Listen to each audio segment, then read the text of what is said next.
Hello everyone, welcome back to my channel. আশা করি আপনারা ভালো আছেন, আমিও ভালো আছি। এখন সকাল শুরু করলাম চা দিয়ে। আজকে প্রচন্ড শীত, অনেক ঠান্ডা বাহিরে, অনেক বাতাস। এই যে শীতের জন্য শীতের ওই গায়ে দিছি।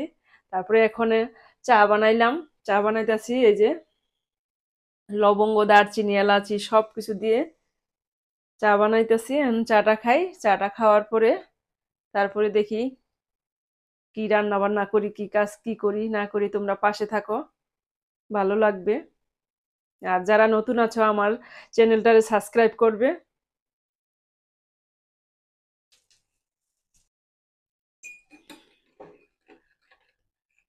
ধনিয়া পাতাও দিয়া দিলাম সাথে।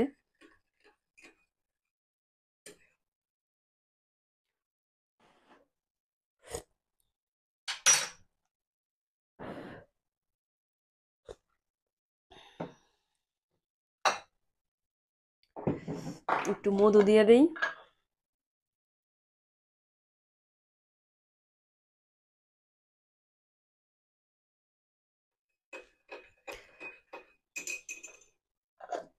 ঠান্ডার মধ্যে একটু রং চা বানায় খাইতাছি, ভালোই লাগতাছে। শরীরটা গরম হইব।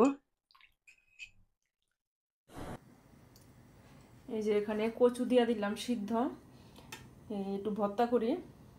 ঠান্ডার দিন আজকে ভর্তাই ভালো লাগবো। সিদ্ধ বসাই দিছি। আর এখানে একটু ওই যে মাছ রান্না করব, এই যে এটি দিয়া।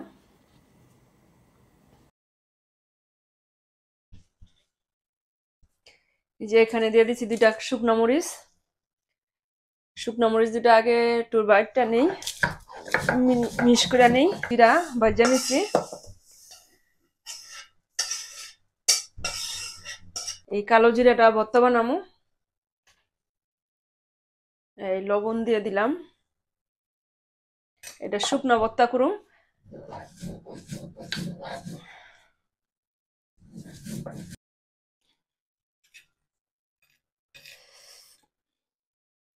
এই যে আমার কালো জিরাটা ভর্তা হয়ে গেছে। অনেক ঝাল হয়েছে, দুইটা মরিচ দিছি। এখন এটা শুকনো ভর্তা করলাম, এই জারটার ভিতরে ভরে রাখুম। এটা আর নষ্ট হইব না, এটা যখন তখন খাওয়া যাব।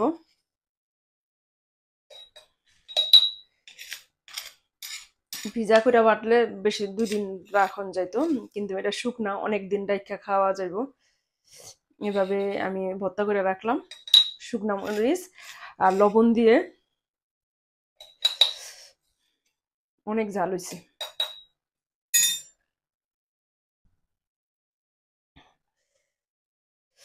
এখানে কচু ভর্তার জন্য দিয়ে দিলাম 2টা মরিচ, অনেক ঝাল মরিচটি। 2টাই মরিচ দিলাম আর লবণ দিয়ে দিলাম। আর এই যে কয়েক কোয়া রসুন দিয়ে দিলাম। এটি ভাজা নিছি আগে। আগে মরিচটা বাইটটা মিশ করে নিই, তারপরে কচুটা বটবো।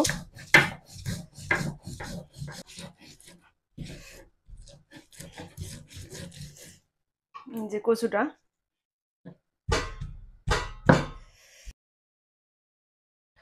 এই যে ছেঁচা নিছি, এখন এই যে রসটা একটু চিপইরা বাইর করে হালাই দিই, লেকের ইয়ে হয়ে যাব, একটু পাতলা হয়ে যাব। এই যে দেখো আমার বাটাটা হয়ে গেছে, কচু ভর্তাটা। আর পাটায় বাটছি, অনেক টেস্টি হয়েছে ভর্তাটি। পাটায় বাটা ভর্তাই অনেক টেস্ট। এই যে জিভে জল আসার খাবার। এখন এবার একটু নিচে আসলাম। ছেলেও বললো যে চলো নিচে যাই, একটু সাইকেলটা চালাই আসি। চল, এই যে সাইকেল চালাই এলো ছেলে, আর আমিও গেলাম সাথে। রৌদ্র অনেক, আবার রৌদ্র উঠছে অনেক। এই যে এখন আবার সাইকেল চালাই বাসায় যাইতেছে। আবার আমার এক বৌদি বলছে যে তুমি আসো এখানে। ও এটা কালার আছে, আর একটা দেখ, ওই দেখ আর একটা কালার আছে, পিঙ্ক কালার। কোন কালারটা ভালো লাগছে? না, এটাই বেশি ভালো লাগে না? এই যে বৌদির সাথে আবার আসলাম। এই বৌদি বলে আসো, আমার মেয়ের জামা কিনবো। বৌদি আবার তেমন চিনে না ওই দোকানটা, ওইখানে নিয়ে গেলাম। এখন এই যে দুর্গাপূজার সামনে জামা জামা কাপড় কিনলো। এই যে দেখলো কিনছে। আর এই দোকানের মধ্যে মেলার মতন যেমন অনেক সুন্দর সুন্দর জিনিস, নানান জাতের জিনিস পাওয়া যায়, কাপড় চোপড়, লেহেঙ্গা, শাড়ি, গয়নাকাটি, তারপরে চুড়ি ভেলা, যত ঠাকুরের ছবি টবি সব পাওয়া যায়। এই যে কানের দুল, এই যে ভাণ্ড বাসন, এই যে একের ঘর সাজানোর সব, এই যে একের এর থেকে জেড তৈরি সব কিছু পাওয়া যায়, অনেক সুন্দর। আর এই মেলার মধ্যে এই সমস্ত দেখতে ভালোই লাগে, আমার তো অনেক ভালো লাগে দেখতে। এই যে অনেক সুন্দর সুন্দর, এই যে পিতলের মূর্তিটি, এই তারপরে কাঠেরও আছে, এই যে এটি পাথরের, এই যে রাধাকৃষ্ণ, দুর্গা, তারপরে লক্ষ্মী, সরস্বতী, এই যে হাতি, ঘোড়া, তারপরে নানান জিনিসপত্র অনেক সুন্দর।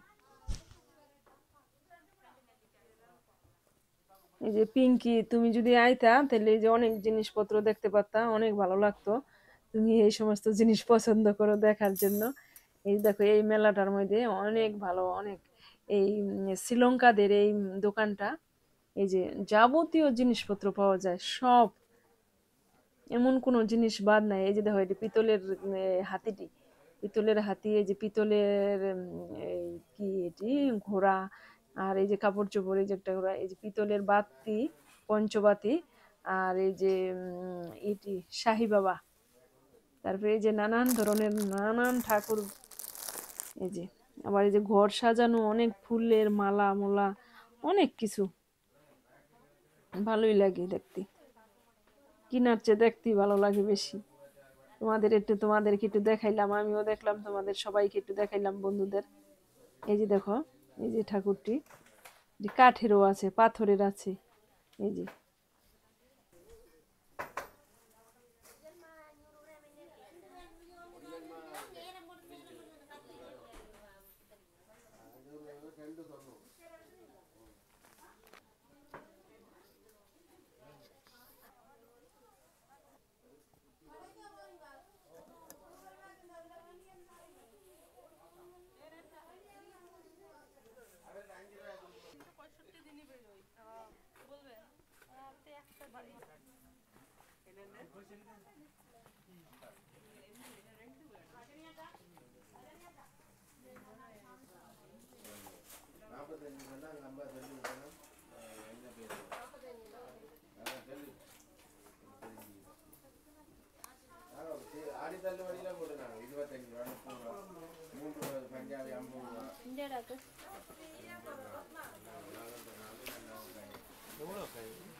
ফুটাইয়া ওই জায়গা থেকে দিয়ে দিব, ওইখান থেকে দিয়ে দিব।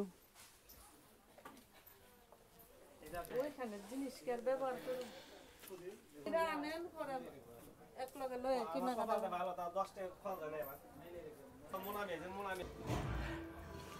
এই যে এখন রাত্র হয়ে গেছে, খাওয়া দাওয়া করতেছি, কেউ খাওয়া হয়ে গেছে, এই যে ছেলেরা খাইতেছে।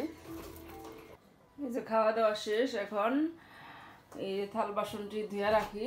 আর এই যে দেখো রাতের আজকে অনেক সুন্দর চাঁদ, চাঁদ মামা দেখো অনেক সুন্দর হয়েছে আজকের চাঁদটা, পূর্ণিমার চাঁদ। যাই হোক, এই যে ভিডিওটি এখানেই রাখছি, আর বড় করব না। আবার আসবো নতুন একটি ভিডিও নিয়ে। ততক্ষণে ভালো থাকবেন, সুস্থ থাকবেন। ধন্যবাদ সবাইকে।